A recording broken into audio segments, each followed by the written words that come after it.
America में federal government के shutdown को पूरे 24 घंटे हो चुके हैं। कांग्रेस फंडिंग बिल को लेकर किसी सहमति पर नहीं पहुंच पाई और रात 12 बजे के बाद से कई सरकारी विभाग और एजेंसियां बंद होने लगी। इस बीच तुरंत शटडाउन खत्म करने का एक प्रस्ताव सीनेट में लाया गया, पर वहां जरूरी समर्थन नहीं मिल पाया। नमस्कार, आप देख रहे हैं न्यूज़ 18 का डिजिटल प्लेटफॉर्म और मैं हूं आपके साथ जागृति खंतवाल। अमेरिका में 24 घंटे में आखिर क्या क्या हुआ, इसकी बात करें तो सबसे महत्वपूर्ण बात यह है कि डेमोक्रेटिक सांसदों ने ACA सब्सिडी के विस्तार की मांग पर अड़े रहने का फैसला जारी रखा है, जबकि राष्ट्रपति डोनाल्ड ट्रंप और रिपब्लिकन नेता उस खर्च को मंजूरी देने से इनकार कर रहे हैं। यही असहमति शटडाउन की सबसे बड़ी वजह बनी हुई है। शटडाउन के बाद से व्हाइट हाउस और उपराष्ट्रपति JD वेंस लगातार चेतावनी दे रही हैं। उपराष्ट्रपति JD वेंस अचानक व्हाइट हाउस की एक प्रेस कॉन्फ्रेंस में पहुंच गए। उन्होंने चेतावनी दी कि अगर ये टकराव कई दिनों या हफ्तों तक चला तो फेडरल कर्मचारियों की छटनी करनी पड़ सकती है। उन्होंने प्रेस ब्रीफिंग में भी कहा कि मामले के खींचने पर नौकरियां जाने का असर अस्थायी नहीं रह सकता। व्हाइट हाउस की प्रेस सेक्रेटरी कैरोलिन लोविट ने ये भी माना है कि एजेंसियां कटौती की तैयारी कर रही हैं और छटनी नजदीक मानी जा रही है। आकलन के मुताबिक लगभग 7,50,000 फेडरल एम्प्लॉय फरलो यानी कि अनिवार्य छुट्टी पर जा सकते हैं और उनका वेतन तब तक रोका जा सकता है जब तक कि सरकार काम पर लौटकर रिम्यूनरेशन का आदेश नहीं देती है।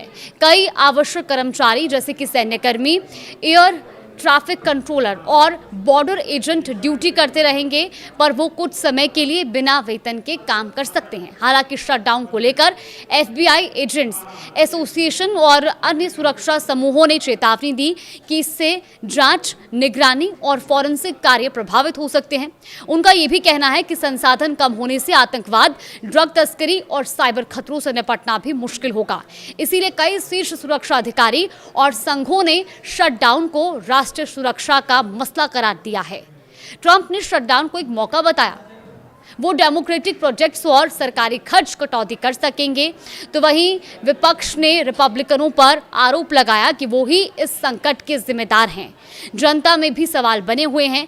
एक हालिया पोल की अगर हम बात करें तो उसमें 38% लोगों ने रिपब्लिकनों को दोषी माना, 27% ने डेमोक्रेटिक्स और 31% ने इन दोनों ही पक्षों को जिम्मेदार बताया है। DOI की योजना के मुताबिक कई नेशनल पार्क आंशिक रूप से खुलेंगे, पर सेवाएं कम होंगी और संवेदनशील हिस्से बंद किए जा सकते हैं। कुछ राज्य ऐसे हैं जो अपने स्तर पर सहायता देने की पेशकश भी कर रहे हैं, पर कई पार्कों के लिए रेंजर स्टाफ की कमी और सुरक्षा चिंताएं भी बढ़ गई हैं। तो वहीं न्यूयॉर्क की गवर्नर कैथी हॉकुल ने कहा कि वो इस बार राज्य का पैसा इस्तेमाल करके स्टैचू ऑफ लिबर्टी को खुला नहीं रखेंगे। इसीलिए अगर केंद्र सरकार सेवाएं बंद कर देगी तो वहां भी सेवाएं प्रभावित हो सकती हैं। हालांकि ये खुला जरूर रहेगा।